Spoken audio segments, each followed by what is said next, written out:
المسلمین حاضرین مجلس کے مضمین شہدائے ملت جعفریہ سب کو یاد کرتے ہوئے مرتبہ سورۃ الفاتحہ بسم اللہ الرحمن الرحیم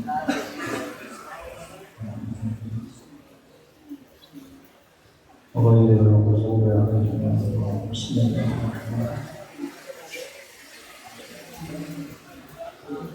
ربنا تقبل منا انك انت السميع العليم صلى الله على محمد وعلى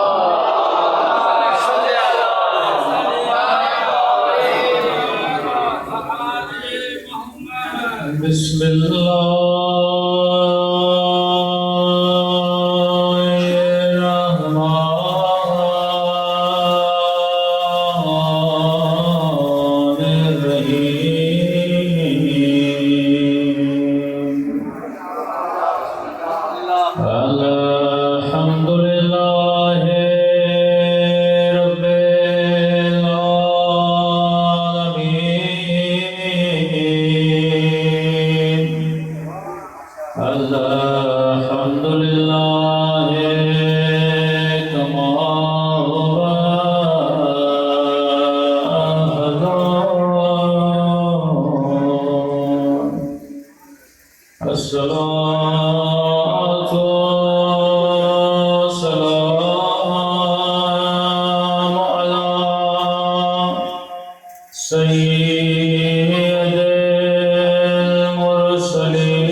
بسم اللہ الرحمن الرحیم رب اشرح لی صدری ویسر لی امری واحلل عقدۃ من لسانی یفقهوا قولی اما بعد فقد قال سبحانہ وتعالی فی محکم کتابہ بسم اللہ الرحمن الرحیم قد افلح من زکاها وقد خاب من دساها صلوات علی محمد وعلی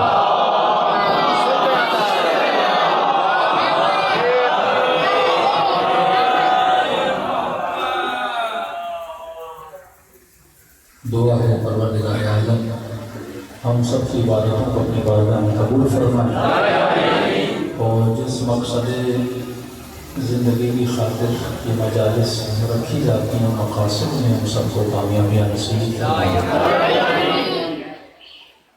اللہ نے انسان کی فطرت میں ایک چیز رکھی ہے، وہ چاہے انسان مسلم ہو چاہے کافر ہو، فطرت بشریت میں ایک چیز ہے کہ ہر انسان کامیابی چاہتا ہے، ہر انسان سکسیس چاہتا ہے۔ چھوٹے بچے سے بھی پوچھیں گے کہ وہ پاس ہونا پسند کرے گا یا فیل ہونا، تو کہے گا میری پاس ہونا چاہتا ہے۔ 2 نمبر سے بھی ہو تو بندہ پاس ہونا چاہتا ہے، چیٹنگ کر کے بھی بندہ پاس ہونا چاہتا ہے، حالانکہ پتہ بھی ہے کہ چیٹنگ اچھی چیز نہیں ہے، لیکن پھر بھی کرتا ہے کیونکہ اس کے وجود میں ایک جذبہ ہے، اور وہ جذبہ ہے کیونکہ یہ کامیابی چاہتا ہے۔ تو قرآن کہتا ہے قد افلح من زکاہا وقد خاب من دساہا، کامیاب ہے وہ انسان جس نے اپنا تزکیہ کیا، اور ناکام ہے وہ انسان جو سوتا رہا۔ مطلب قرآن ایک چیز کی طرف اشارہ کرتا ہے کہ انسان اس زندگی میں جو بھی کرتا ہے اس کا کوئی نہ کوئی مقصد ہونا چاہیے، ہدف ہونا چاہیے۔ آپ مجلس میں آئے، کیوں آئے؟ یہ کیوں بہت اچھا لفظ ہے کہ انسان جو بھی کرے خود سے پوچھے کیوں؟ مجلس سن رہا ہوں کیوں؟ علی کر رہا ہوں کیوں؟ اللہ اللہ کر رہا ہوں کیوں؟ ہو کر رہا ہوں کیوں؟ تو جب تک کیوں کا جواب نہ ملے، جواب ملے تو یہ کام بہتر ہے، جواب نہ ملے تو یہ کام ابتر ہے۔ تو فرمایا جو بھی کرو خود سے سوال کرو، کیونکہ اگر کام ہدف مند ہے تو فائدہ مند ہے، لیکن اگر کام ہدف مند نہیں ہے تو فائدہ مند نہیں ہے۔ یہاں پہ امام ایک جملہ فرماتے ہیں ہم اور ہمارے شیعہ 2 چیزوں سے دور ہیں، ایک لہو ہے دوسرا لعب ہے۔ لہو بھی کام ہے لیکن ایک ایسا کام ہے جو بے ہدف ہے، جس کا کوئی فائدہ نہیں ہے۔ لعب بھی ایک کام ہے لیکن ہدف مند ہے، لیکن ایک ایسا ہدف ہے جو طولانی فائدہ نہیں دیتا، ٹیمپرری فائدہ دیتا ہے۔ مثال کے طور پہ آپ کرکٹ کھیلتے ہیں، کرکٹ ایک عربی میں کہا جاتا ہے لعب، کھیل، لیکن ایک ایسا کھیل ہے جو نظام مند ہے۔ مثال کے طور پہ اس میں 1 اوور ہے، اوور میں 6 بال ہیں، بندہ اس طرح سے مارے، زمین سے جائے تو 4 ہے، ہوا سے جائے تو 6 ہے، تو اس کو لعب بولتے ہیں جس میں نظم ہے، اور جب اس نظم کے ساتھ کوئی کھیلتا ہے تو کوئی جیت جاتا ہے، کوئی ہار جاتا ہے، اور جیتنے کے نتیجے میں کسی کو کپ ملتا ہے، ہارنے کے نتیجے میں بندے کو کپ نہیں ملتا لیکن اس کا کوئی زیادہ نقصان بھی نہیں ہوتا۔ تو لعب مطلب یہ ہے کہ جس کے کھیلنے سے انسان کی نہ آخرت بنتی ہے نہ آخرت بگڑتی ہے۔ تو لعب بھی تب تک اچھا ہے جب تک تجھے فائدہ دے، مطلب اس کھیل سے اگر میرے جسم کو فائدہ ہو رہا ہے تو اچھا ہے، ورزش ہو جاتی ہے، ایکسرسائز ہو جاتی ہے، لیکن لہو ایک ایسا کام ہے جس کا کوئی فائدہ ہے ہی نہیں، نہ جس میں نظم ہے نہ جس میں ترتیب ہے۔ مثال کے طور پہ بندہ ناچتا ہے، یہ ناچنا لہو ہے کہ بندہ ناچ رہا ہے لیکن اس ناچ میں کوئی نظم نہیں ہے، کوئی ترتیب نہیں ہے، کوئی ایکسرسائز نہیں ہے، کوئی کمپٹیشن نہیں ہے، بندہ بھگڑے مار رہا ہے اور مار ہی رہا ہے لیکن اسے یہ نہیں پتا میں مار کیوں رہا ہوں، ایسا کام کیوں کر رہا ہوں۔ تو مولا فرماتے ہیں ہمارے شیعہ دونوں سے دور ہیں، نہ یہ فضول کام کرتے ہیں نہ یہ فضول باتیں سنتے ہیں، کیونکہ مکتب اہل بیت فضولیات سے دور ہے۔ ہاں کبھی کبھی لعب کھیلتے ہیں لیکن وہ لعب جو ہدف مند ہے۔ اب ایک بندہ کرکٹ کھیلتا ہے 1 گھنٹہ لیکن ایک کھیلتا ہے پورا دن، تو یہ بھی اہل بیت والا نہیں ہو سکتا، کیونکہ مولا فرماتے یہ جو وقت ہے اس وقت کی قدر و قیمت کو جان، کیونکہ جس نے وقت کی قدر و قیمت کو نہیں جانا اس نے علی کی قدر و قیمت کو نہیں جانا۔ یہ اہل بیت سے سیکھ کے وقت کو کہاں پہ لگانا ہے، کہاں پہ اس کی انویسٹ کرنی ہے۔ 2 طریقے ہیں وقت کو لگانے کے، ایک بندہ انویسٹ کرتا ہے، ایک بندہ ویسٹ کرتا ہے۔ تو علی والا وقت کو انویسٹ کرتا ہے. آپ نے 1 گھنٹہ مجلس کو دیا، یہ ویسٹ نہیں ہے، یہ حسین کے لیے انویسٹ کرے.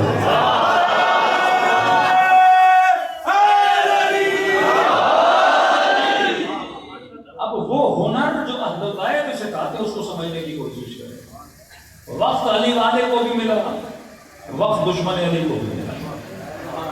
دولت علی والے کو بھی ملی، مقدار کی بات نہیں ہے کتنی ہے، لیکن دولت دشمن علی کو بھی ملی. اولاد علی والے کو بھی دی جاتی ہے، اولاد دشمن علی والے کو بھی دی جاتی ہے. ساری چیزیں سب کو ملتی ہیں، لیکن علی والے کو ہنر سکھایا جاتا ہے کہ کس چیز کو کس طرح سے استعمال کرنا ہے. یہ ہنر ہے علی والے کا. دوسرا ان کا ہنر ہے، شیطان اپنا ہنر سکھاتا ہے، علی اپنا ہنر سکھاتے ہیں. کہ مولا فرماتے ہیں 80% لوگ مال کے آنے کے بعد عیاش بن جاتے ہیں. آپ نے دیکھا ہوگا کہ پیسہ جتنا زیادہ ہوتا ہے عیاشی اتنی زیادہ ہوتی ہے. لیکن سوال پھر یہ ہے کہ عیاش بنتا کیوں ہے؟ کیونکہ اسے مال خرچ کرنے کا ہنر نہیں ہے.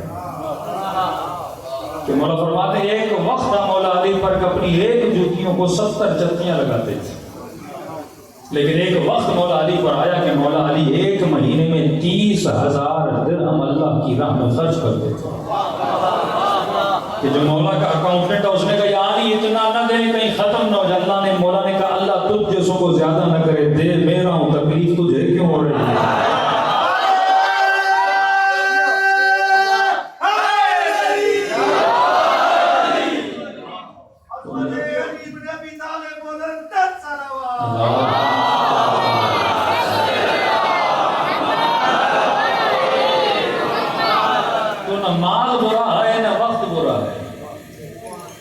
برائی تیرے خرچ کرنے میں اگر ہنر آ جائے نا تو علی والا پتھر کو بھی ہاتھ لگائے تو سونا بنا دیتا ہے.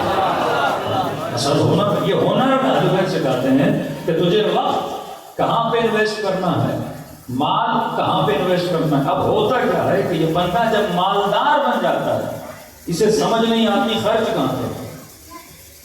بھائی ایک بندہ غریب ہے، اس کی تنخواہ 6,000 10,000، تو وہ اس کو تو سوچنا ہی نہیں پڑتا کہاں خرچ کروں، اسے پتا ہے خرچ کہاں ہونے ہیں.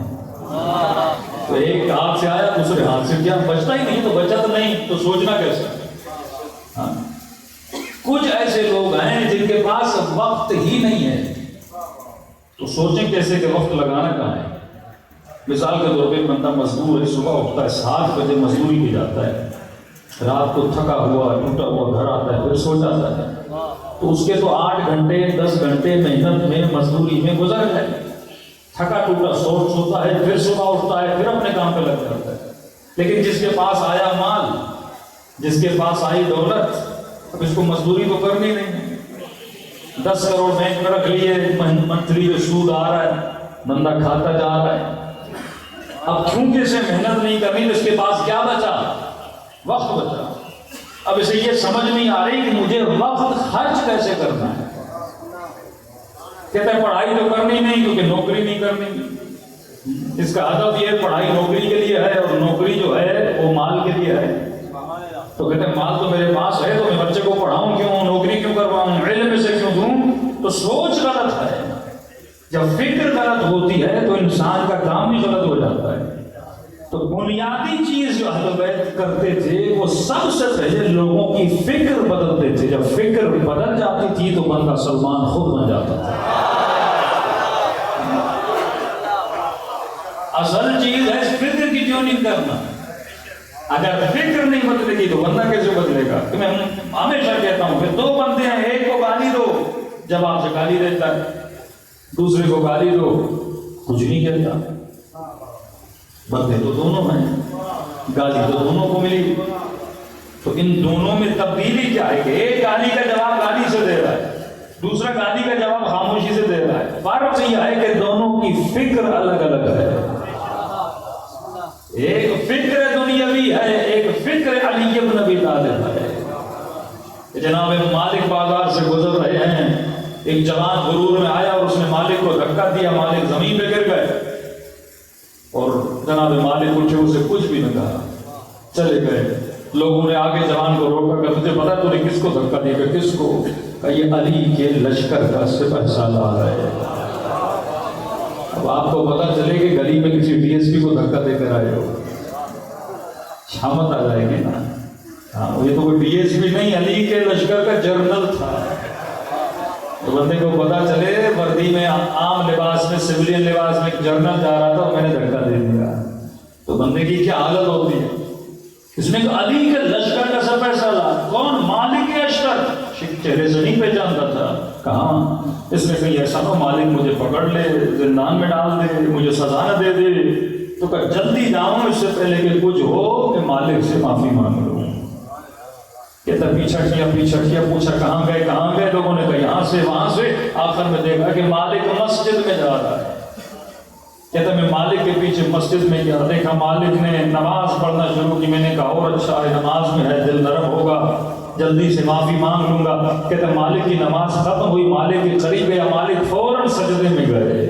میں انتظار میں تھا کہ مالک سجدے سے سر اٹھائے، اور میں نے کیا سنا کہ مالک سجدے میں کہہ رہا ہے اے خدا، آج جس جوان نے مجھے دھکا دیا تھا مالک نے اس کی خطا کو بخش دیا، تو مالک کی خطاؤں کو بخش دے۔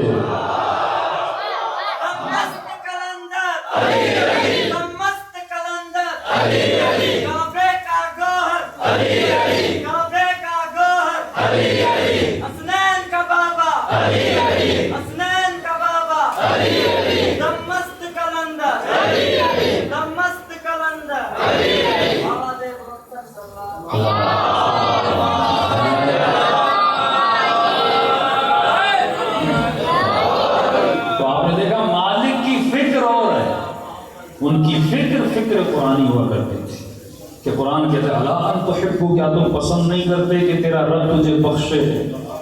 بندوں نے کہا خدا کیوں نہیں پسند کرتے؟ اگر چاہتے ہو میں تجھے بخشوں تو میرے بندوں کو بخشنا شروع کر۔ تو فکر اگر بدل جائے تو بندے کا عمل بدل جائے۔ اصل چیز یہ کھوپڑی ہے۔ آپ روم سیٹ کو چینج کرتے ہو، گاڑی کو رینویٹ کرواتے ہو، کپڑے نہیں پہن لیتے ہو عید پہ، چہرے کی داڑھی بنوا لیتے ہو، سر کے بال بنوا لیتے ہو، لیکن آج تک یہ نہیں سوچا اسے کون بنوائے گا؟ اس کو بھی تو رینویٹ، بندہ 70 سال کا ہو گیا ابھی تک وہی فکر وہی سوچ ہے۔ وہ لوگ فرماتے وہ علی والا ہو ہی نہیں سکتا جس کا آج اس کے کل سے بہتر نہ ہو۔ یہ بہتری فکر کی بہتری ہے، یہ بہتری سوچ کی بہتری ہے۔ تو بندے دو ہیں لیکن جب فکر بدل جائے تو ان کا عمل بھی بدل جاتا ہے۔ علی مولا ہے، چہرے پہ لعاب دہن پھینکا جاتا ہے، لیکن علی یہ نہیں سوچ رہے اس میں میری توہین ہے۔ مولا یہ سوچ رہے ہیں کہ اگر میں نے بھی وہی کیا جو اس نے کیا اس میں توہین ہے۔ لیکن علی اگر ضبط کرے، اپنے غصے پر کنٹرول کرے تو یہ فکر امیر المومنین ہے، کیونکہ جب تک تو نفس پہ کنٹرول نہیں کر لیتا تب تک تو مجاہد نہیں کہلاتا۔ تو بیسک انسان کی فکر ہے۔ اب فکر اچھی ہوگی تو اپنا وقت بھی وہاں انویسٹ کرے گا جب مولا علی نے کہا ہے۔ اب مال زیادہ ہے، اسے یہ نہیں پتا کہ وقت کہاں انویسٹ کرنا ہے، کیونکہ کام کرنا نہیں، نوکری پہ جانا نہیں، تو یہ 24 گھنٹہ کیا کرتا ہے؟ وقت زیادہ آ گیا نا، یا ٹی وی پہ لگا لیتا ہے، یا دوستوں کے ساتھ عیاشی میں گزار لیتا ہے۔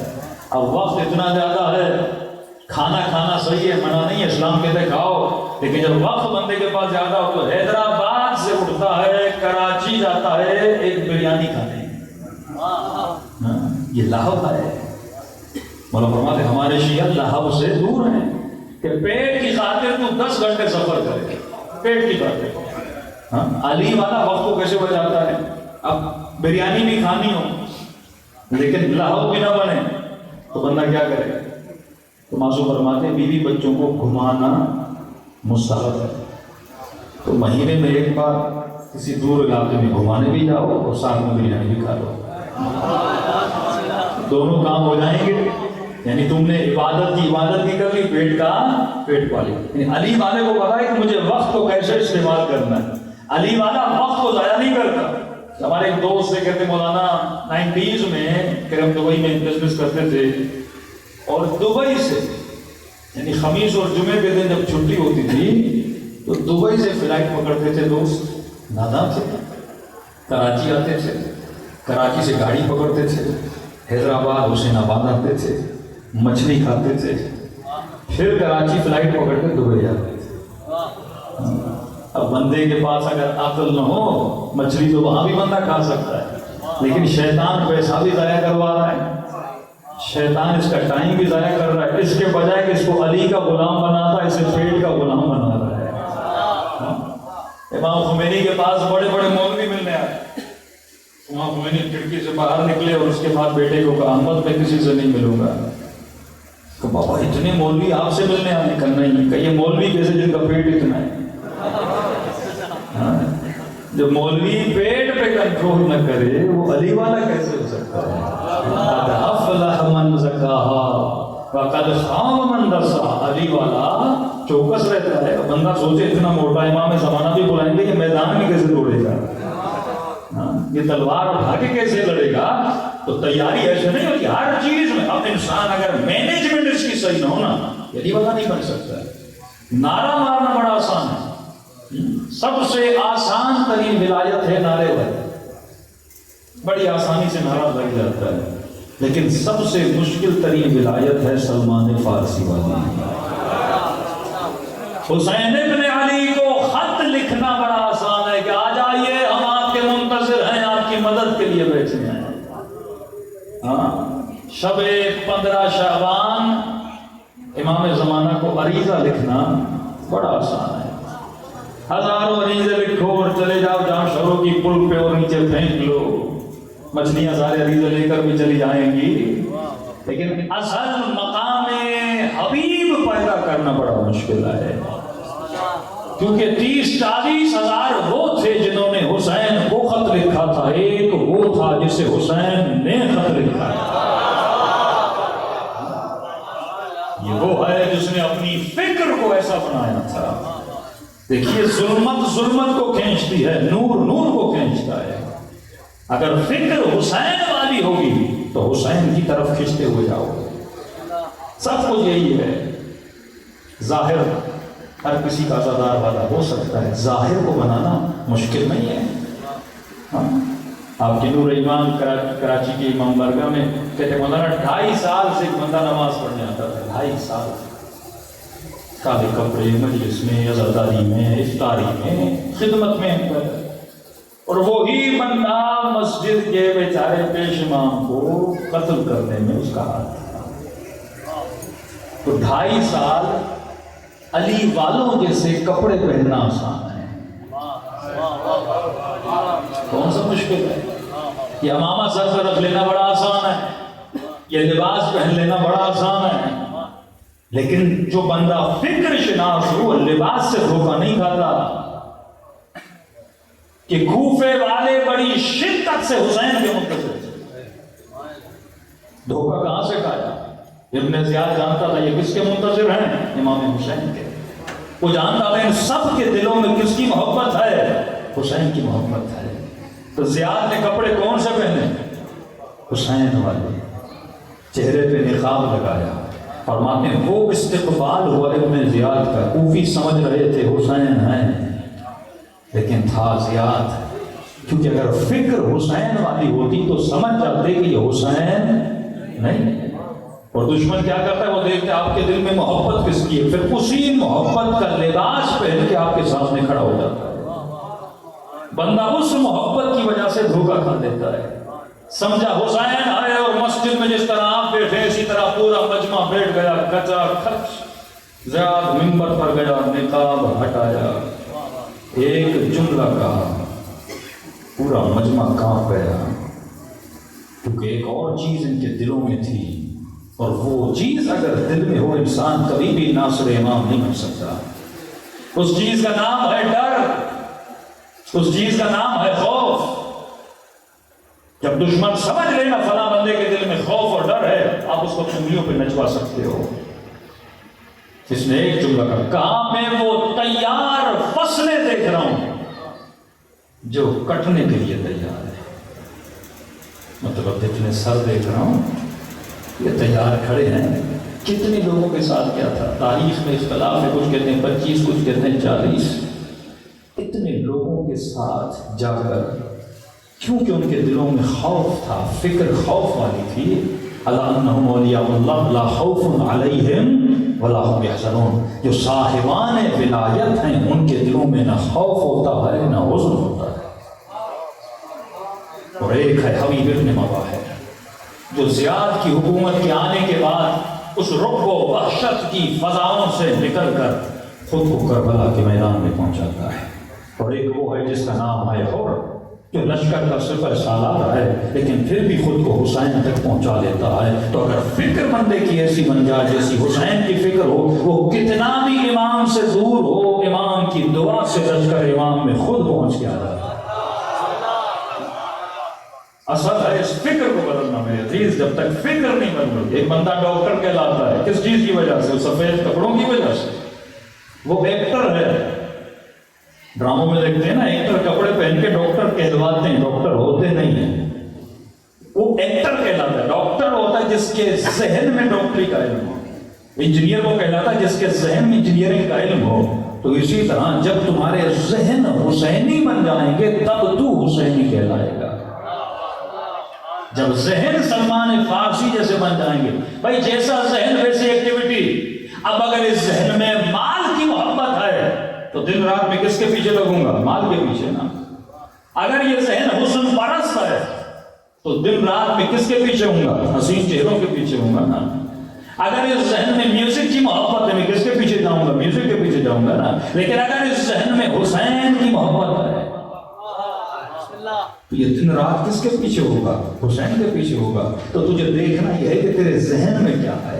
اگر ذہن میں حسین آ گئے تو تیرے کام حسینی بن جائیں گے. اگر ذہن میں امیر المؤمنین آ گئے تیرے کام سلمان جیسے بن جائیں گے. تب جا کے وہ کہتے ہیں السلمان منا اہل البیت، سلمان ہم اہل بیت میں سے آئے. کہ یا رسول اللہ سید بنو ہاشم نہیں، آپ نے ایسا کیوں کہا؟ فرمایا کیونکہ سلمان کی اپنی کوئی آرزو نہیں ہے، یہ وہی آرزو کرتا ہے جو علی کی آرزو ہے. تو ذہنوں کو شبیہ حسین بناؤ، ذہنوں کو شبیہ علی ابن ابی طالب بناؤ. اور ذہن ایسے شبیہ نہیں بنتے. ذہن کو خوراک کی ضرورت ہے، ذہن کو غذا کی ضرورت ہے. ہاں بھوک لگتی ہے، کیا کھاتے ہو؟ کھانا. جیسا کھانا بدن کو دو گے ویسا بدن بنے گا. ہاں آئلی کھانا کھاؤ گے کولیسٹرول بڑھے گا، زیادہ میٹھا کھاؤ گے شوگر بڑھے گی، زیادہ نمکین کھاؤ گے بی پی ہائی ہو جائے گا. تو جیسا کھانا جسم کی ویسی طبیعت. اسی طرح ذہن کو جیسا علم دو گے ذہن ویسا بنے گا. اگر ذہن کو غذائے امیر المؤمنین دو تو ذہن امیر المؤمنین والا بنے گا. اب خوراک ذہن کیا ہے؟ ذہن کو خوراک کہاں سے ملتی ہے؟ اس کے 5-6 دروازے ہیں. ذہن کو خوراک ملتی ہے آنکھوں سے. جو تصویریں جمع کرتے ہو وہ ذہن دیتا ہے. ذہن کو خوراک ملتی ہے کانوں سے. جو آوازیں لیتے ہو یہ کان کھڑکی ہے ذہن کی خوراک کی. ان کے ذریعے سے جس طرح پیٹ میں غذا جاتی ہے منہ سے، اسی طرح ذہن کو خوراک ملتی ہے یا کانوں سے یا آنکھوں سے یا ناک سے سونگھ کے یا زبان سے چکھ کے یا ہاتھ کو لمس کر کے. ہاتھ لگاؤ گے تو پتہ چلے گا فلاں چیز نرم ہے فلاں چیز گرم ہے. آنکھوں سے دیکھو گے تو پتہ لگے گا یہ حسین کی ذریعہ ہے، یہ عباس کا روزہ ہے، یہ بین الحرمین ہے، یہ قرآن کی کتاب ہے، یہ نہج البلاغہ ہے. اور کانوں سے سنو گے، مجلس سنتے ہو، یہ ساری معلومات کہاں جا رہی ہیں؟ ذہن میں جا رہی ہیں. اب یہ تیرا دار و مدار ہے کہ تو ان کھڑکیوں کو کس کے حوالے کرتا ہے. اگر کھڑکیاں شیطان کے حوالے ہیں تو ذہن شیطانی ہے. اگر یہ کھڑکیاں امیر المؤمنین کے حوالے ہیں تو ذہن بھی مومن بن جاتا ہے. سلمان اس لیے بنا کیونکہ سلمان کی آنکھیں علی پہ شروع ہوتی تھی، علی پہ ختم ہوتی تھی. تبھی فرمایا کہ علماء کی محفل میں بیٹھو. علماء سے مراد مولوی نہیں ہے، جو صاحبان علم ہے. کوئی بھی ہو سکتا ہے، کیونکہ صاحبان علم کے ساتھ بیٹھو گے علم ملے گا، جاہلوں کے ساتھ بیٹھو گے جہالت ملے گی. کبھی کبھی کہا کہ مرد کو منع ہے کہ عورتوں کے ساتھ زیادہ نہ بیٹھے. کیونکہ فطرت ہے خواتین کی غیبت کرنا. اب بیٹھو گے تو کہانیاں شروع ہو جائیں گی. پڑوس کے گھر میں یہ ہوا, بھائی کے گھر میں یہ ہوا, فلاں کے گھر میں یہ ہوا, تو ذہن غیبتوں سے بھر جائے گا. اور ہمارے نانا مرحوم کہتے تھے اگر ایک بند کمرے میں دو خواتین آپس میں بات نہ کریں یہ کائنات کا معجزہ ہے.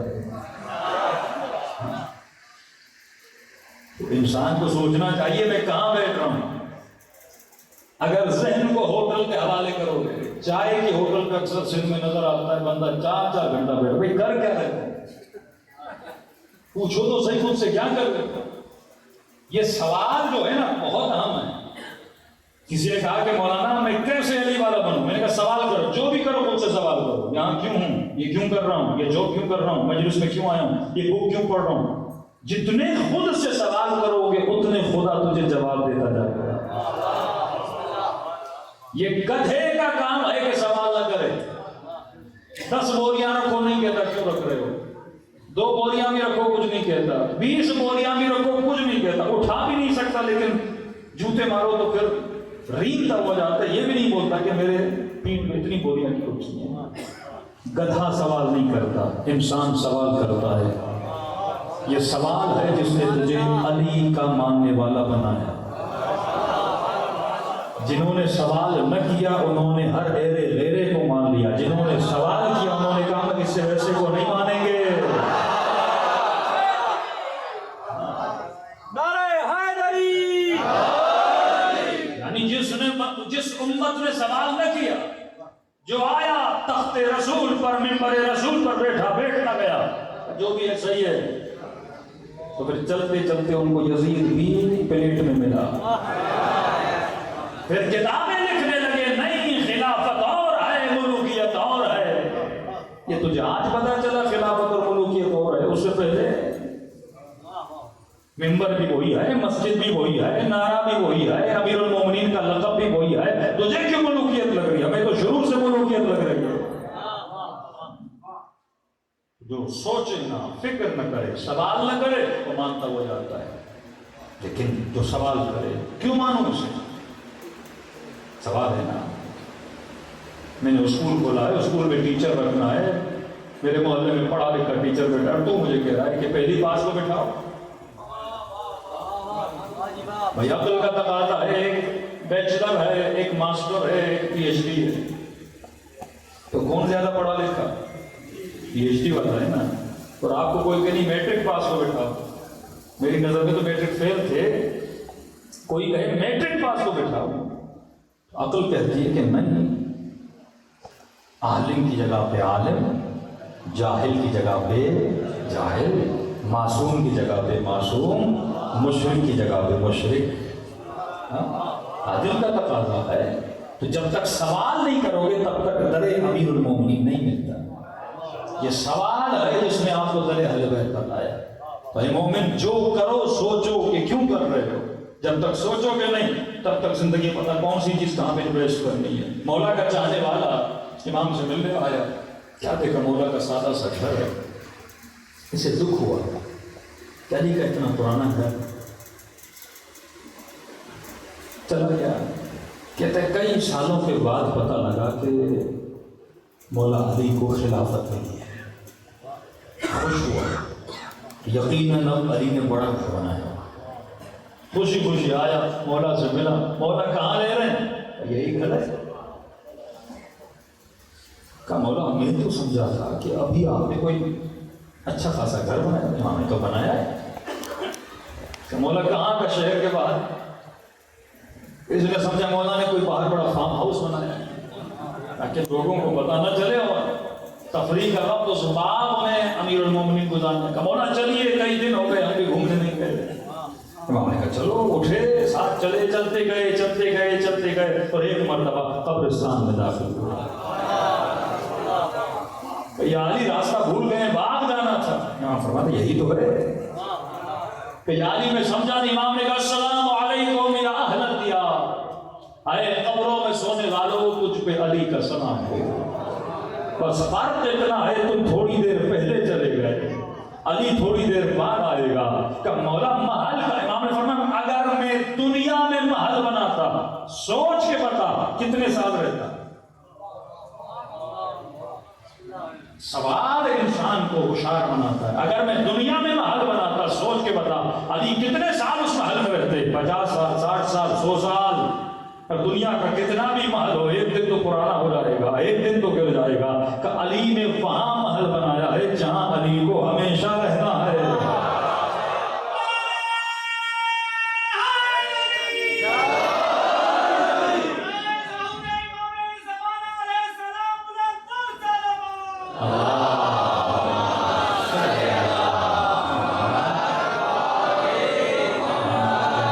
یہ سوال ہے، امام نے اس کی فکر کو بیدار کیا. اگر تو جتنا بھی یہاں بنا ہے چھوڑ کے جائے گا، لیکن علی والا وہ ہوتا ہے جو وہاں بناتا ہے جہاں ہمیشہ اس کو رہنا ہے. یہ عجیب جملہ فرمایا ہے مومن، اللہ نے تمہارا نصیب مقرر کیا ہے. مثال کے طور پہ کتنا کھانا ہے، کتنا پینا ہے، کتنے لمحے گزارنے ہیں، کتنی اولاد ملنی ہے، ہر چیز مقرر ہے. اب اگر تیرے اکاؤنٹ میں 10 لاکھ ہوں، لیکن اس 10 لاکھ میں جو تیرا نصیب ہے نا وہ تیرا رزق ہے. یہ نہیں کہ سارا تیرا رزق نہیں، وہ مال ہے. وہ کیا ہے؟ مال ہے. میرے اکاؤنٹ میں 10 لاکھ ہو، یہ مال ہے. رزق کیا ہے؟ رزق وہ ہے جو ان 10 لاکھ سے تو لے کر استعمال کرتا ہے. اب اگر تو مر گیا جو استعمال نہ کیا، وہ مال تھا کیونکہ تیرا تھا ہی نہیں، وہ مال ہے. 1 کروڑ اکاؤنٹ میں مال ہے. رزق وہی ہے جو تو کھاتا ہے. اب آپ گھر کو سو رہے ہیں، گھر آپ کا 1000 گز کا ہے، یہ مال ہے. رزق وہی ہے جس پلاٹ پہ رات کو تو سوتا ہے. صحن کتنا بھی بڑا ہو، لیکن جہاں تو سوتا ہے نا وہ تیرا رزق ہے، باقی تیرا نہیں، وہ مال ہے. اب جملہ سمجھیے، یہ ہوشیاری تھی اہل بیت کی، یہ عقل مندی اہل بیت سے ملتی ہے. کہ مولا اگر میں سمجھ رہا ہوں اگر میرے اکاؤنٹ میں 10 لاکھ ہیں لیکن میرا رزق ہے 1 لاکھ، میں مر جاؤں گا 9 لاکھ تو بچ جانے، میں اس 9 لاکھ کو بھی اپنا رزق کیسے بناؤں؟ یہ ہنر امیر المومنین دیتے ہیں. میں اس 9 لاکھ کو اپنا نصیب کیسے بناؤں؟ کھانا تو اتنا ہی ہے نا، ہاں کچھ صدقہ دیا، کچھ مجلس کروائی، باقی تو بچ گیا، میں اس کو کیا کروں؟ امام فرماتے ہیں تیرا رزق وہ ہے جو تو کھاتا ہے. اب جو مال ہے اگر اسے رزق بنانا چاہتے ہو تو اسے کسی اور کو عطا کرو تاکہ اس کا رزق بنے. جب وہ اس کا رزق بنے گا تو خدا تیرے نام اعمال میں لکھے گا کہ یہ تیرا رزق تھا. ایسے نہیں رات کے اندھیروں میں مولا اٹھتے تھے اور غریبوں کو کھلاتے تھے. یعنی علی نے جتنا کمایا سارا اپنا رزق بنا دیا. وہ دنیا کے بے وقوف امام حسین کا جملہ، مولا فرماتے ہیں ایک ہے مقام حیوان، ایک ہے مقام انسان. اور میں اکثریت حیوانیت کی زندگی جی رہی ہے اور اقلیت انسانیت کی زندگی جیتے ہیں. کہ مولا وہ کیسے؟ امام فرماتے ہیں کھانا کھا کر مزہ لینا یہ حیوانیت ہے. کھانا کھا کر تو گدھا بھی مزہ لیتا ہے، گھوڑا بھی مزہ لیتا ہے، بھینس بکریاں بھی مزہ لیتی ہیں. ہر بندے کا مزہ الگ الگ ہے، لیکن وہ بھی مزہ لیتے ہیں، تو بھی مزہ لیتا ہے. تو فرمایا کھانا کھا کر جو مزہ لے یہ ابھی تک حیوانیت کے درجے پر ہے. کہ مولا انسانیت کا درجہ کیا ہے؟ فرمایا حیوانیت کا درجہ یہ ہے کہ کھانا کھا کر مزہ لے، اور انسانیت کا درجہ یہ ہے کہ کھانا کھلا کر مزہ لے. اب قسم سے بتائیے زیادہ مزہ کس میں؟ کہ مولا وہ کیسے؟ کہ جو تم کھاتے ہو نا وہ مزہ ہے جسم کا. زبان مزہ لیتی ہے اور جسم کو بھی فنا ہے، اس کے مزوں کو بھی فنا ہے. روح کو بقا ہے، اس کے مزوں کو بھی بقا ہے. جسم فنا ہے، آج کھایا ہفتے کے بعد یاد بھی نہیں رہتا میں نے کیا کھایا. جب تک منہ میں لقمہ ہے تب تک مزہ ہے، نیچے کیا مزہ ختم. تو جتنا تم نے زندگی میں آج یاد ہے کہ تم نے 10 سال کی عمر میں کیا کھایا تھا، 20 سال کی عمر میں کیا کھایا تھا، تجھے یاد نہیں. تو فرمایا جو کھانا کھا کر مزہ لے یہ حیوانیت کا درجہ ہے، کیونکہ مزہ ختم ہو جاتا ہے. لیکن اگر کسی غریب کو کچھ کھلایا ہو، 10 سال کے بعد بھی سوچو گے نا سکون ملے گا. اگر کسی یتیم کو پالا ہو 10 سال بعد بھی سوچو گے نا تو مزہ ملے گا. تو علی پوری رات روح کی لذت لیتے تھے جب یتیموں کو پالتے تھے. تو یہ وہ لذتیں ہیں جو اہل بیت آپ کو دینا چاہتے ہیں، لیکن یہ کب ملیں گی؟ جب انسان کو پتہ چلے کہ مجھے کون سی چیز کہاں پہ انویسٹ کرنی ہے. فضول چیزوں میں انویسٹ نہیں کرنا، اپنا وقت، اپنا مال، اپنی اولاد وہاں پہ انویسٹ کرنی ہے جہاں سے میری آخرت بھی بنے اور جہاں سے دنیا کا سکون بھی ملے. صلوات پڑھے محمد والا.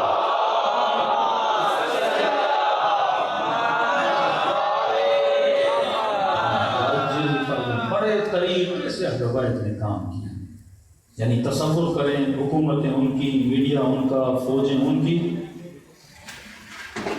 کہ آپ کے 2 امام کو عسکرین بولا گیا. عسکر میں رہتے تھے فوجی چھاؤنی میں.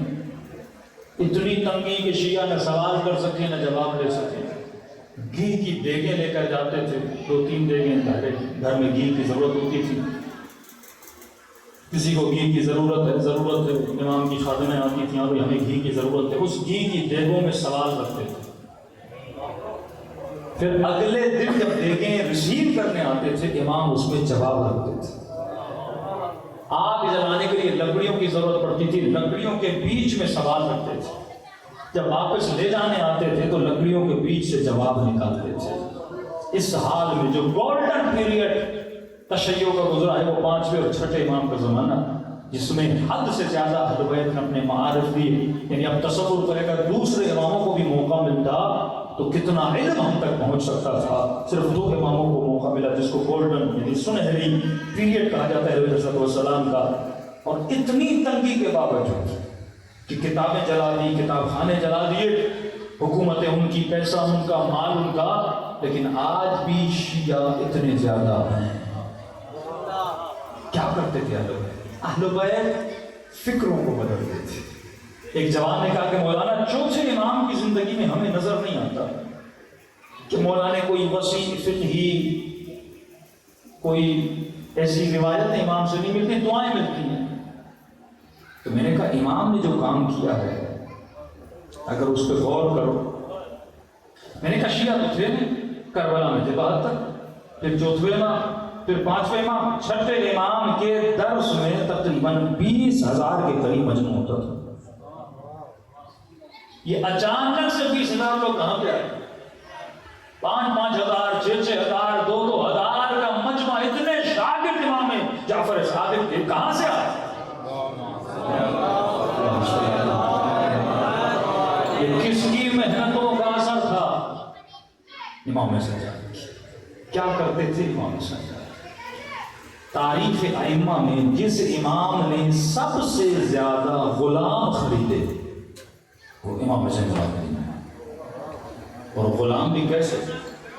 کہ شخص کہتا ہے کہ مدینے میں قحط آ گیا، نہ بارش برسے، مہینے گزر گئے، لوگ بھوک پیاس کے عالم میں تھے. کسی نے کہا کہ 3 دن صحرا میں چلے جاؤ، عبادتیں کرو، اللہ بارش برسا دے گا. اگر چلے گئے صحرا میں، 3 دن روئے، گڑ گڑائے، بچے لے کر اپنے چھوٹے چھوٹے بچے کہ یہ روئیں گے تو اللہ رحم کرے گا، لیکن بارش نہیں برسی. یہ شخص کہتا ہے ہم واپس آ رہے تھے، عورتیں رو رہی تھیں، بچے رو رہے تھے، مرد رو رہے تھے. اتنے میں بازار میں ایک غلام کھڑا تھا. اس غلام نے ان بچوں کا، عورتوں کا رونا دیکھا. اس غلام کی آنکھوں سے آنسو آئے، دل نرم تھا. اس نے کہا پروردگار لوگوں پہ رحم فرما، اپنی بارش برسا. کہ بس اس کے منہ سے جملوں کا نکلنا تھا، بادلوں نے آنا شروع کیا اور برسنا شروع کر دیا. کہ تمہیں پریشان ہوا، یہ کوئی ولی خدا ہے.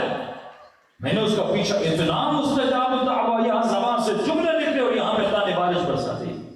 میں نے اس کا پیچھا کیا، میں نے دیکھا وہ ایک گھر میں داخل ہوا. میں نے دروازے پہ دستک دی. زہرا کا لال امام زین العابدین دروازے پر.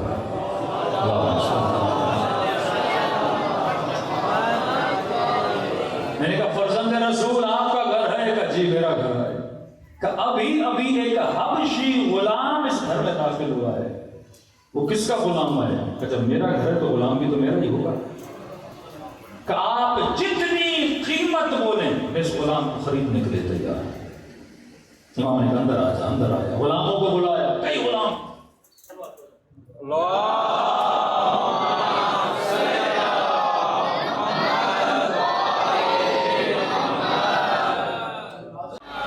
تو مولا جتنی قیمت لیں میں غلام خریدنے کے لیے تیار. امام گھر کے اندر لے کر آئے, کہا تو اتنی قیمت, اتنے میرے غلام ہیں, اس کے لیے کیوں دے رہے؟ کہہ رہے آپ کو نہیں پتا یہ مستجاب الدعویٰ ہے. امام کو بول رہا ہے آپ کو نہیں پتا یہ مستجاب الدعویٰ ہے. اور جس کی وجہ سے مستجاب الدعویٰ بنا, جس کی محفل میں رہ کر ایسا نیک بندہ بنا, کہتا جیسے غلام آیا, امام نے کہا یہ بتا غلام تو نے کیا کیا ہے؟ کہ مولا میں نے تو کچھ نہیں کیا. کہ یہ کیا کہہ رہا ہے؟ کہ تو نے دعا مانگی اللہ نے بارش برسا دی, کب سے یہ کمالات دکھانے لگے؟ کہتا مولا واللہ میں کوئی کمال نہیں دکھانا چاہتا, میں کوئی اپنی بزرگی نہیں دکھانا چاہتا. مولا دل میں رحم پیدا ہو, میں نے 2 جملے دعا کے کہے, اللہ نے سن لیے. امام نے کہا غلام تجھے زین العابدین نے آزاد کیا, جا تجھے جہاں جانا ہے جا کر جی لے. کہا اتنا کہنا تھا, اس نے دوسری دعا کی, کہا اے خدا زندگی تب تک اچھی تھی جب تک میں ان کا غلام تھا, مجھے اٹھا لے روح پرواز کر گئی.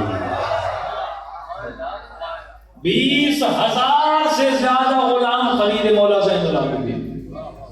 امام کی ڈیوٹی تھی. کسی امام نے اتنے غلام نہیں خریدے, یا غلام خریدتے تھے ان کو ٹرین کر کے فکری تربیت دے کے آزاد کر دیتے تھے. اور جب 5ویں 6ٹھے امام کا زمانہ آیا, اکثر وہی غلام تھے جو مولا زین العابدین کے آزاد کردہ تھے, تاکہ 6ٹھے امام کی محفل میں ان کے شاگرد. یہ اہل بیت کا کمال تھا. ایک ابو ذر بناتے تھے جو پورے لبنان کو شیعہ بنا دیتا تھا, ایک مالک بنا دیتے تھے یمن کو تبدیل کر دیتا تھا, ایک سلمان فارسی بناتے تھے جس کی وجہ سے پورا ایران بدل جاتا تھا. تو ایک پہ محنت کرتے تھے, کوانٹٹی پہ نہیں کوالٹی پہ محنت کرتے تھے. ہاں ہو سکتا ہے مجلس میں 1000 لوگ امام حسین کی مجلس سننے آئے, لیکن سوال یہ ہے ان 1000 میں سے کتنے حبیب ابن مظاہر ہیں؟ ان 1000 میں سے کتنے ہو رہے ہیں؟ ان 1000 میں سے کتنے مالک اشتر ہیں؟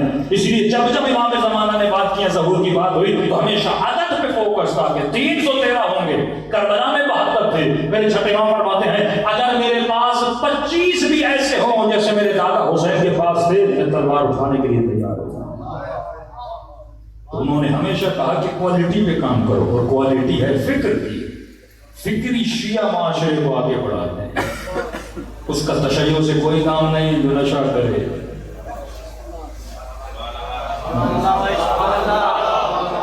مت سوچئے کہ نشے کرنے والے تشیع سے کیا فائدہ. انہیں مولانا یہ بھی کام کہیں. میں نے کہا یہ بتاؤ, ایک چرسی سے اس کے گھر والے تنگ ہیں تو علی تنگ نہیں ہوگا. یہ مکتب تربیت کا مکتب ہے, یہ مکتب سلمان بناتا ہے. ہاں غیر تربیت یافتہ طبقہ ہر مکتب میں ہوتا ہے, یعنی کہ صرف ہمارے اندر کچھ لوگ نہیں, ہر مکتب میں غیر تربیت یافتہ ہوتے ہیں, لیکن ان سے نفرت بھی نہیں کرنی, کیونکہ مولا فرماتے ہیں ہم نے کبھی گنہگار سے نفرت نہیں کی, اس کے گناہوں سے نفرت. جب گناہ چھوٹا بندہ اور بن گیا, جس طرح ڈاکٹر کبھی مریض سے نفرت نہیں کرتا, اس کے مرض سے نفرت کرتا ہے. تمہاری بھی کوشش ہو اس کا مرض کیسے ٹھیک ہوگا؟ جب اس کی فکر ٹھیک ہو جائے گی. کیونکہ ہر انسان کی فکر میں خدا نے ایک چیز رکھی ہے, ہر انسان کامیابی چاہتا ہے, ناکامی کوئی نہیں چاہتا. اب مسئلہ یہاں پہ آتا ہے کہ یہ جس چیز کو کامیابی سمجھ رہا ہوتا ہے وہ کامیابی دراصل ہوتی نہیں. شمر کامیابی کے پیچھے تھا, ابن سعد کامیابی کے پیچھے تھا, اور بھی کامیابی کے پیچھے تھا, امام حسین بھی کامیابی کے راستے پر تھے. لیکن سوال یہ ہے کہ چاروں چیزیں کامیابی ہو سکتی ہیں؟ نہیں. فکر جس چیز کو کامیابی بتا رہی تھی وہ کامیابی نہیں تھی. اور یہ کامیابی کا راستہ کہاں سے ملتا ہے؟ تبھی فرمایا کہ اے انسان ہر راستے پہ نہ جانا. رسول اللہ ایک جگہ پہ بیٹھے ہوئے ہیں, کئی لکیریں ٹیڑھی پھیڑی کھینچ رہے تھے, اور ایک لکیر نبی نے سیدھی کھینچی. فرمایا اے میرے پیارے اصحاب, لکیریں تو بہت ہو سکتی ہیں لیکن ہر لکیر تجھے جنت تک نہیں پہنچاتی. جنت کے جانے کا راستہ ایک ہے. فرمایا یا رسول اللہ وہ صراط کا نام کیا ہے؟ فرمایا وہ صراط صراط علی ابن ابی طالب.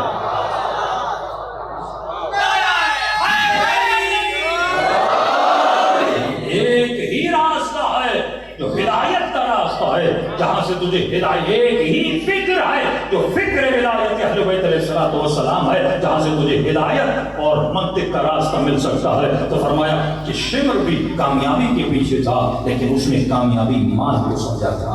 ابن سعد بھی کامیابی کے پیچھے تھا, اس نے کامیابی رے کی حکومت کو سمجھا تھا. لیکن اگر سوچ گہری ہو تو بندہ سوچے گا کہ وہ کامیابی ہو نہیں سکتی جسے فنا ہو, کامیابی بقا کو ہوتی ہے.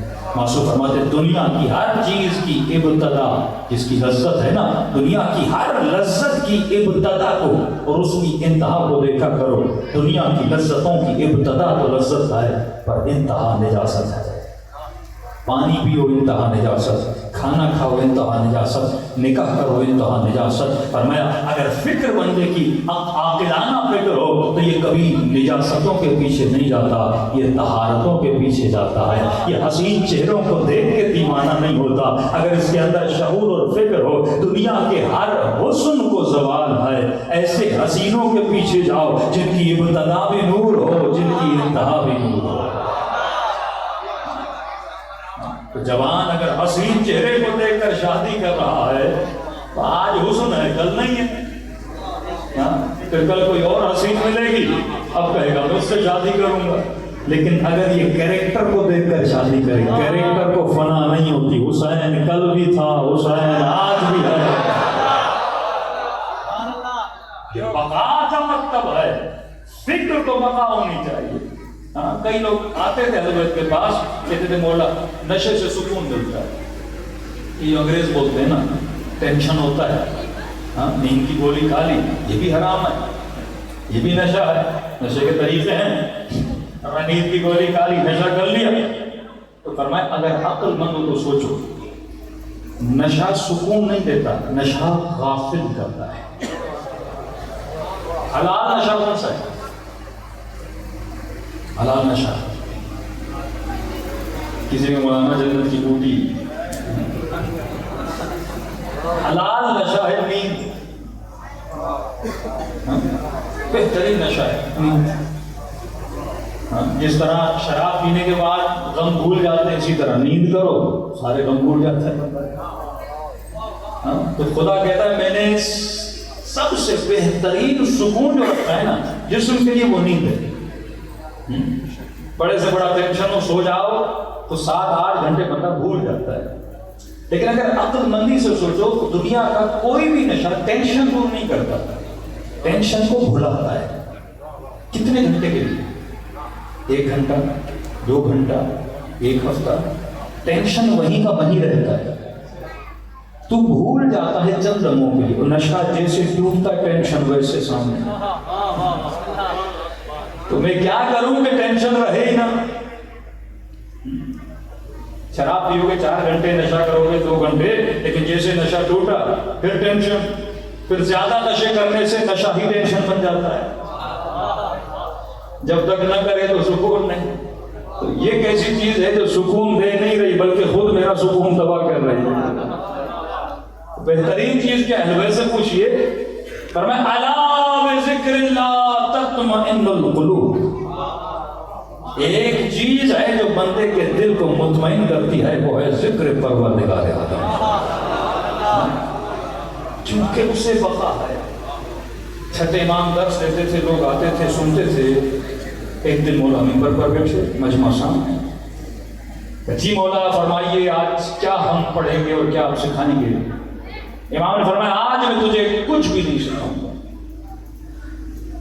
اتنے دنوں سے تجھے سکھا رہا ہوں. آج میں پوچھوں گا کہ تم نے میری کل کی باتوں سے سیکھا کیا.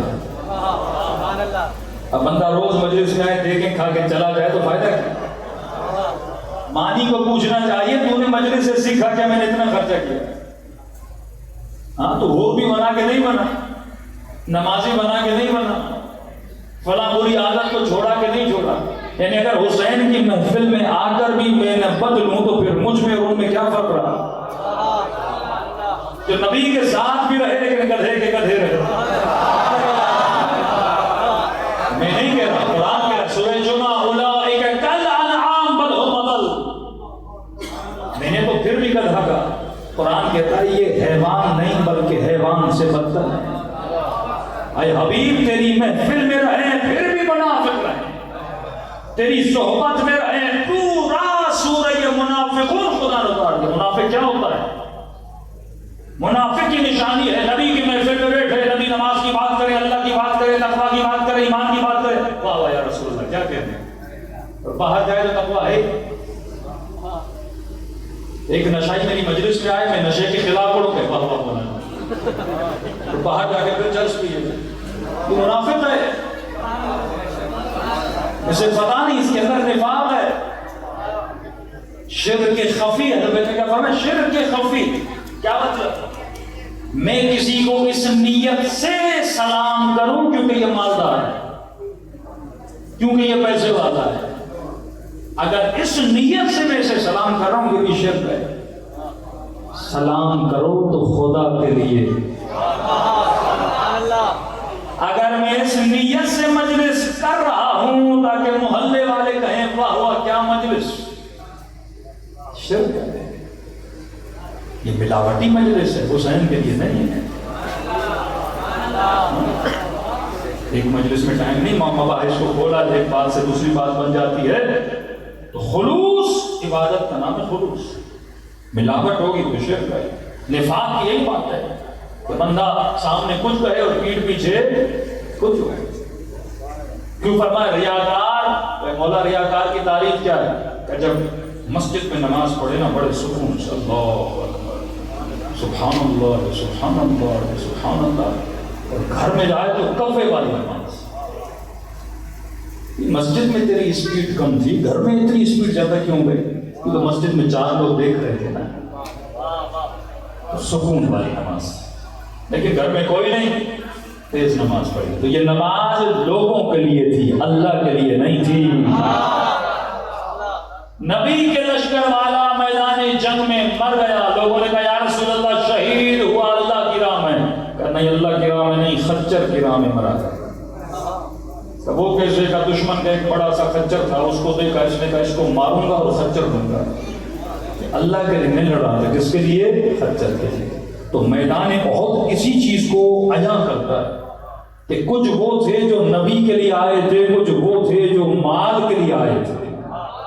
جب وہ غنیمت کو دیکھا تو مال غنیمت کی طرف دوڑے, لیکن علی ٹوٹی ہوئی تلوار سے ایسے نبی کا دفاع کر رہے تھے جیسے مسلمان کعبے کا طواف کرتا ہوا نظر آتا.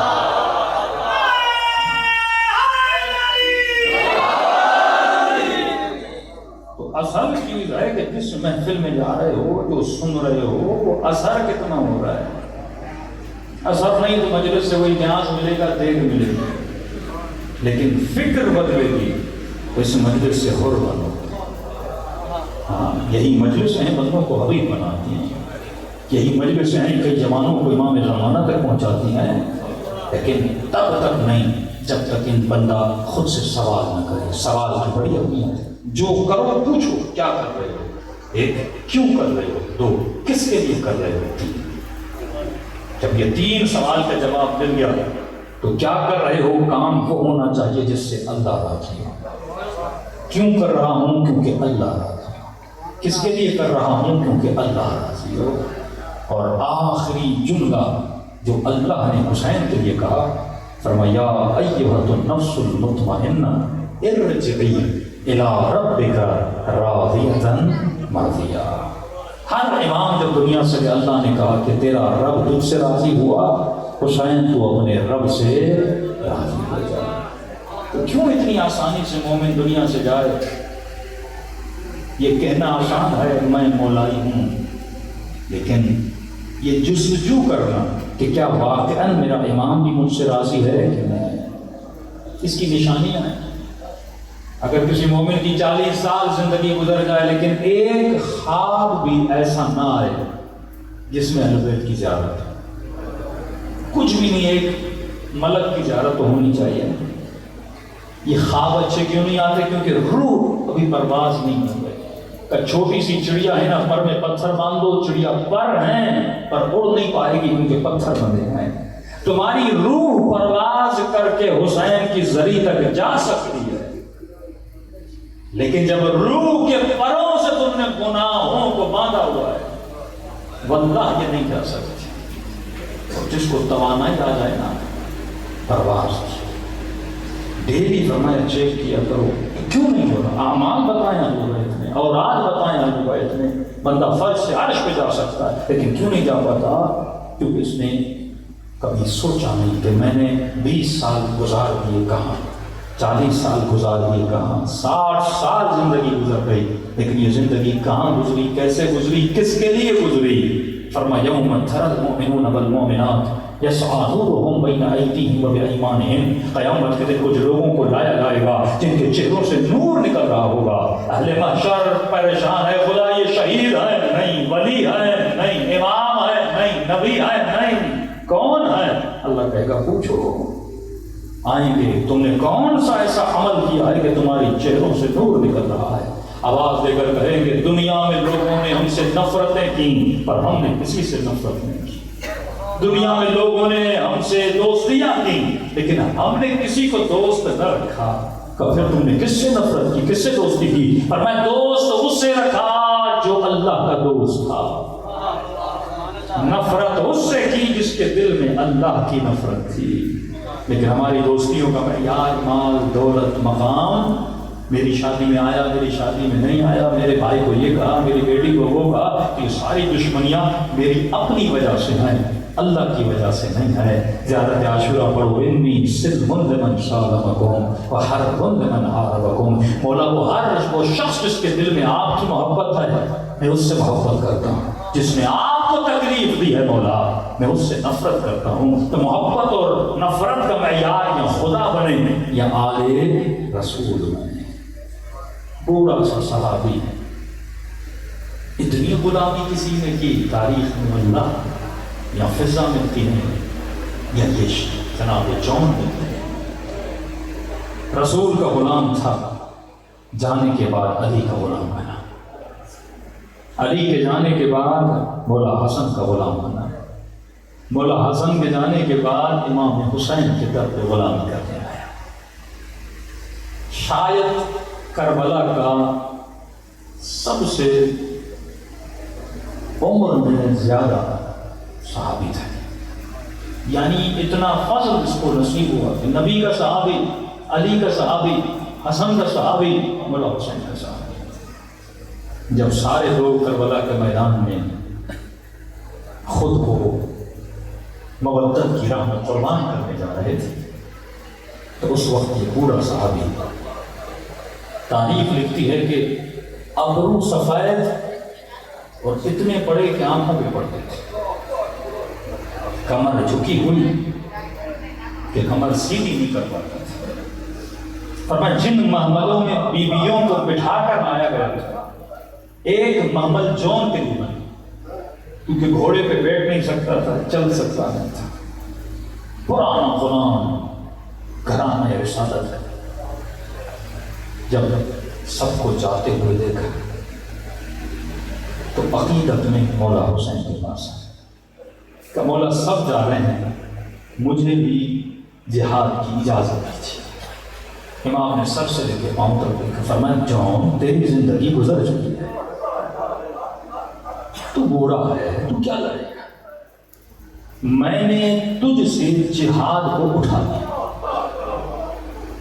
مطلب کیا اٹھا لیا؟ مطلب تو زندگی جا کے گزار، جنت تیرے اوپر واجب ہو گئی، جہاد تیرے اوپر نہیں۔ مطلب اگر تو ہم سب کو بھی شہید ہو تو دیکھ لے تو جون تلوار اٹھانا تیرے اوپر واجب نہیں۔ کہ مولا یہ نہیں ہو سکتا، میں لڑوں گا۔ اس وقت امام نے کہا کہ جون حسین نے تجھے آزاد کر، اب اگر غلامی کرنی بھی ہے تو تو آزاد ہے، جا زین العابدین کی غلامی کر۔ کہتے مولا چوتھے امام خیمے میں تھے، آیا اور عام غلام نہیں تھا، یہ وہ ہے جس نے چوتھے امام کو خود پالا تھا، بیٹے کی طرح ہے نا، بچپن سے لے کر جوانی تک اس بوڑھے غلام نے خدمت کی، آنکھوں سے آنسو دے رہے تھے اور کہنے لگا کہ مولا عرض کرنے آیا ہوں. کہا بولو جو. کہا حسین نے آزاد کیا آپ کی غلامی میں بھیجا ہے. میں مولا سے کچھ کہہ تو نہیں سکا لیکن آپ کو تو کہہ سکتا ہوں کیونکہ آپ کو اپنے ہاتھوں سے پالا ہے. کیا کہنا چاہتے ہو؟ کہا مجھے اس لیے جہاد نہیں ملا، سفارش کریے کہ میں جا کر جہاد کروں. کہ جب جون بابا نے آزاد کر دیا تو جاؤ اپنی زندگی گزارو، کیوں تیروں اور تلواروں کے سائے میں جانا چاہتے ہو؟ کہ مولا چلا تو جاؤں لیکن یہ غلامی کے خلاف ہے. کہ وہ کیسے ہے؟ کہ مولا یہ کیسا غلام ہے جو اچھے وقتوں میں ساتھ رہے اور برے وقت میں حسین کو چھوڑ کے چلا جائے. لعنت ہے ایسی زندگی پر. میں ایسا بے وفا غلام نہیں. میری سفارش کریے. امام نے حال دیکھا اور میں ٹھیک ہے میں بابا کو بولتا ہوں. اس نے جہاد ملا. کہتے ہیں گھوڑے پہ چڑھنا چاہتا تھا، چڑھ نہیں پایا. بالآخر اس نے کس کے کپڑا اپنی کمر پہ باندھا تاکہ کمر تھوڑی سیدھی ہو جائے. اپنے ماتھے پہ رومال باندھا تاکہ ابرو اوپر ہو جائے. کربلا کے میدان میں اور تلوار نکالی اور رجس پڑھنے لگا ہے لشکر یزید حسین کا غلام تجھ سے لڑنے آیا ہے. کہتے اتنے بوڑھے نبی کے صحابی کو جب لشکر میں دیکھا تو لشکر والے حسین کی بے بسی پہ ہنس رہے تھے. کہ حسین کے پاس جوان ختم ہو گئے، بوڑھوں کو بھیج رہا. جن بوڑھوں سے تلوار اٹھائی نہیں جاتی حسین وہ ہمارے مقابلے میں بھیج رہا. ابن سعد نے کہا میں جانتا ہوں یہ بہت پرانا غلام ہے. حسین بھی پیار کرتے ہیں، زین العابدین بھی اس سے بڑا پیار کرتے ہیں. کہ خبردار کوئی اسے مارے گا نہیں، تیر نہ تلوار نہ نیزہ. کہ آقا پھر کیا کریں؟ کہ حسین کو تکلیف دینی ہے. کہ پھر اسے کیسے ماریں؟ کہ گھوڑوں پر سوار ہو جاؤ اور اس کا گھیراؤ کرو. تیر سے نہ مارنا، تلوار سے نہ مارنا، اتنے پتھر مارو کہ حسین اس کا تڑپنا ہوا دیکھیں. کہتے ہیں بوڑھے صحابی کو اتنے پتھر لگے، اتنے پتھر یہ زمین پہ گر پڑا ہے. خدا کی قسم جس نے اتنی غلامی کی ہو اسے تو خود سے مطمئن ہونا چاہیے نا کہ میں نے زندگی حسین کی غلامی میں گزار لی. بڑھاپا زخموں سے چور چور ہو کر حسین کی راہ میں جا رہا ہے. لیکن فرمایا جن سے گرا تو آواز دے کر کہا کہ غلام آقا کو بلا رہا ہے. چند صحابی تھے جن کا سر میرے مولا حسین نے اپنی گود میں رکھا. ہر صحابی پہ نہیں گئے. ہو رہا ہے جناب جون ہے تو اور صحابی ہیں. وقت نہیں تھا کہ ہر صحابی کا سر مولا گود میں لیتے. ان میں سے ایک یہ غلام ہے. اب روایت سننا لشکر یزید والا کہتا ہے ایک منظر میں دیکھ رہا تھا. حسین جیسے پہنچے جون کا سر گود میں لیا. اس نے ایک جملہ کہا کہ مولا حسین اب آپ مجھ سے راضی ہیں. یعنی اتنی غلامی کرنے کے بعد بھی جب تک مولا کے منہ سے نہیں سنتا روح نہیں نکل رہی. امام نے فرمایا کہ جون حسین بھی تجھ سے راضی، میری ماں زہرا بھی تجھ سے راضی. لشکر یزید والا کہتا میں نے عجیب اتنی محبت میں نے کسی آقا کے اپنے غلام کے ساتھ کہتا زندگی میں نہیں دیکھی جو آل رسول نے کی ہے. کہتے بار بار یہ غلام اپنا سر خا کے کربلا پہ رکھتا تھا. حسین پھر اٹھا کے گود میں رکھتے تھے، یہ پھر خا کے کربلا پہ رکھ دیتا. کہتا کئی مرتبہ یہ منظر میں نے دیکھا، مجھے نہیں پتا ہو کیا رہا تھا. شاید یہ جون کہہ رہا ہو کہ مولا حسین یہ غلام کا سر ہے آقا کی گود میں کیسے؟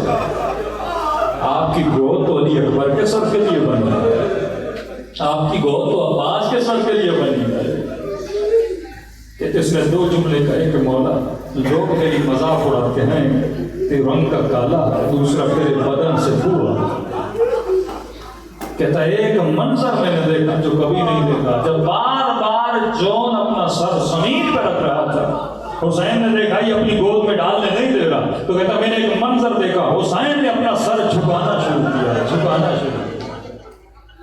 یہاں تک کہ اپنے رخسار جون کے رخسار پہ رکھ لیے. فرمایا جون تیری شہادت کے بعد کسی شہید کے بدن سے اتنی خوشبو نہیں آئے گی جو تیرے بدن سے آئے گی، اور جو تجھے رنگ کا کالا کرے قیامت کے دن جتنا تیرے چہرے سے نور نکلے گا. یہ ہے حق کے غلامی کہ زندگی ان کی غلامیوں میں گزر جائے. پھر جب غلامی ایسی ہوتی ہے تو محبت ایسی ہوتی ہے. اگر بندہ مدائن میں بھی مر جائے نا تو علی جنازہ پڑھانے مدائن چلے جاتے. دنیا کے کسی کونے میں بھی چلے جاؤ لیکن حق کے غلامی ادا کیا ہو وہ آتے ہیں اور تمہارے لیے دعائیں کرتے ہیں. دلوں کو کربلا لے کر چلیں، سلام کریں اپنے آقا کی غربت. اس وقت ہم سلام کے علاوہ کر بھی کیا سکتے ہیں کہ کاش کربلا ہوتے زینب کی چادر نہ لٹتی، اے کاش کربلا ہوتے اکبر کے سینے میں برچھی نہ لگتی. یا لیتنا کنا معکم. فرمایا سلام کر کے اظہار محبت کرو اور اپنے نام اعمال میں ثواب زیارت حسین کو لکھواؤ. سب لکھیں السلام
میرا سلام ہو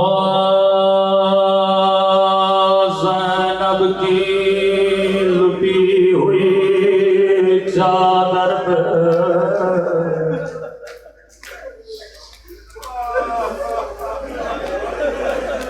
عزیزو یہ سلام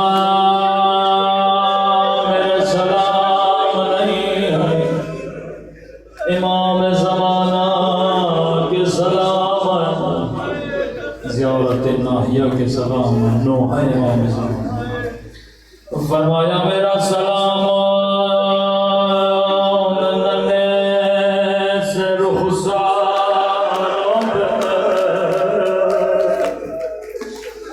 جن کا رنگ بدل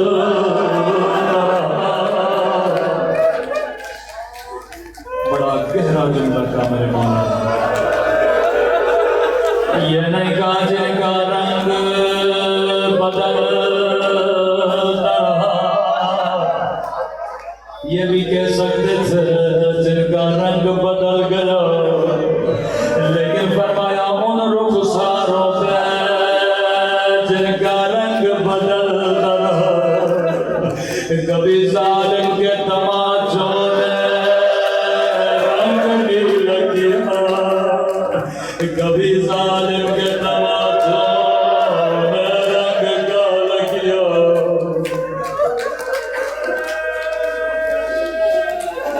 رسول خدا کا فرمان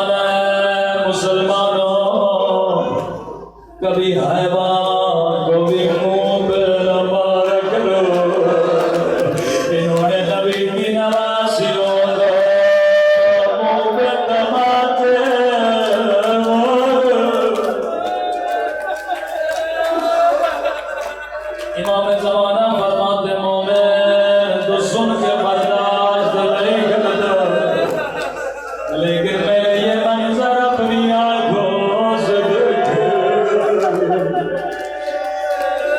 اگلا سلام بڑا درد بڑا سلام، فرمایا میرا سلام ان خشک پھٹے ہوئے ہونٹوں میں، میرا سلام خشک پھٹے ہوئے ہونٹوں پہ، وہ جن پہ دار میں چھڑی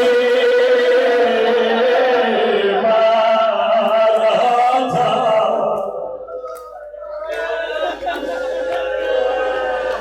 میں کہوں گا امام زمانہ آپ کو وہ ہونٹ یاد ہے، لیکن اگر گستاخی نہ ہو ایک سلام میں بھی کرنا چاہتا ہوں۔ میرا سلام ان ننھی سی آنکھوں پہ جو یہ منظر دیکھ رہے تھے۔ اللہ کسی بچی کو بابا کا سر نہ دکھائے۔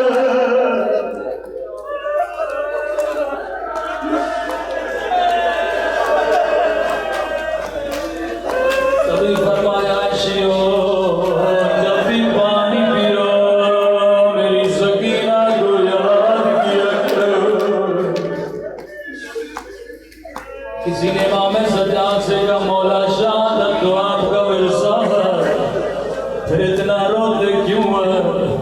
فرمایا ہاں شہادت میرا ورثہ ہے، اکبر کے سینے میں برچھی لگنا میرا ورثہ تھا، میرے بابا پہ گھوڑوں کا دوڑ جانا میرا ورثہ تھا، لیکن اے پوچھنے والے تو نے انصاف نہ کیا، کیا شرابی کی رنگار میں رہا، کیا سکینہ کو تماچے لگنا،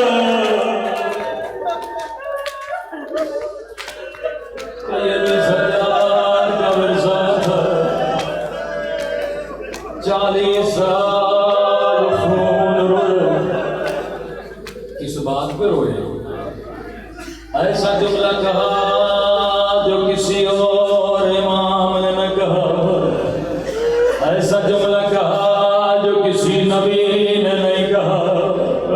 اکبر کے لاشے کو دیکھا یہ جملہ نہ کہا، بابا کی کٹی گردن دیکھے یہ جملہ نہ کہا، علی اصغر کا سر نوکے نیزہ پہ دیکھا یہ جملہ نہ کہا، لیکن روایت کے جملے آئے جب شرابی کا دربار آیا، ایک مرتبہ زینب کے کھلے سر پہ نگاہ پڑے تو فریاد کر کے کہا اے کاش سجاد تو سجاد کی ماں نے پیدا نہ کیا ہوتا۔ کسی نے کہا مولا ایسا کیا ہوا تھا؟ کئی مقامات ہیں تو امام نے بتایا، ایک مقام کا ذکر کروں گا، قدیمی مومن و اشارہ کروں گا، رونا تیرا نصیب۔ فرمایا شرابی کا دربار اور قیدی، مولا دربار میں ایسا کیا ہوا؟ فرمایا ایک رسی تھی، ایک رسی تھی اور 18 گردن تھے، ذرا سمجھ کے رونا، ایک رسی تھی اور 18 گردنیں تھی، وہ کسی کا قد بڑا کسی کا قد چھوٹا۔ فرمایا میں جب جب کمر کو سیدھا کرتا تھا پاپے کی آواز آتی تھی، او بابا میرا گلا گھٹ رہا ہے۔ پورے سفر میں میری کمر جھکی رہے. اتنے میں یزید دربار میں آیا, اپنے تخت پہ ڈالا جانے. شمر نے کانوں میں کیا کہا, ملعون نے پہلی نگاہ قیدی میں بھی ملی. پہلا سوال کیا, میں نے سنا حسین کی 4 سالہ بچی ہے, مجھے بتاؤ وہ بچی کون ہے. شمر نے سکینہ کی طرف اشارہ کیا. ملعون نے جیسے سکینہ کو دیکھا پہلا سوال کیا ہے, بچی بتا تیرا نام کیا ہے. اب روایت کے جملے بڑے سخت ہیں. امام زمانہ اگر مجلس میں موجود مجھے معاف کریے گا. جیسے پوچھا بچی تیرا نام کیا ہے, راوی کہتا ہے بچی کے ہونٹ ہلے پر آواز نہ نکلے.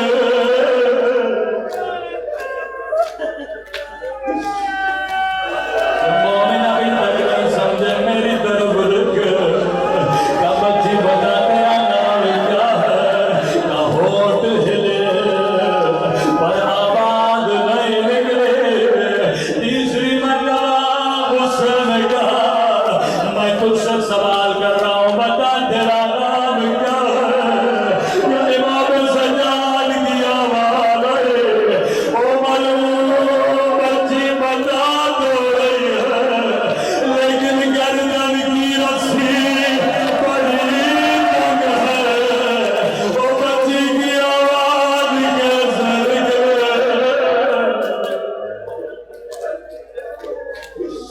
ملعون حکم دیا, رسی کھولی جائے. رسی کھولی گئی. دینی سی آواز میں کہا میرا نام سکینہ ہے. ملعون نے بچی کے چہرے کو دیکھا, کہا بچی لگتا ہے تو نے کئی دنوں سے کچھ بھی نہیں کھایا. سکینہ نے امام سجاد کو دیکھا, بھیا جواب دو یا نہیں. کہ سکینہ جواب دے, کہ یہ نہ کہ ہم نے پوچھا تھا, بچی نے بتایا نہیں تھا.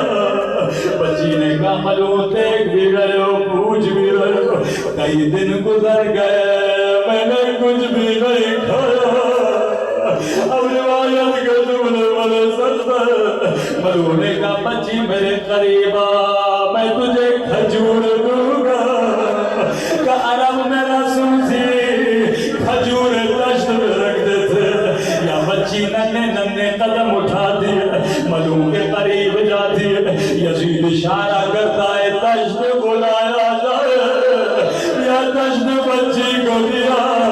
بچی نے جیسے کپڑا ہٹایا, وہ کیا دیکھا, ایک کٹی ہوئی گردن ہے. سر کو سینے سے لگا, وہ میرے دین کے پیاسے بابا, وہ میرے غریب وطن بابا, وہ بابا شبل میں دل چھیلے.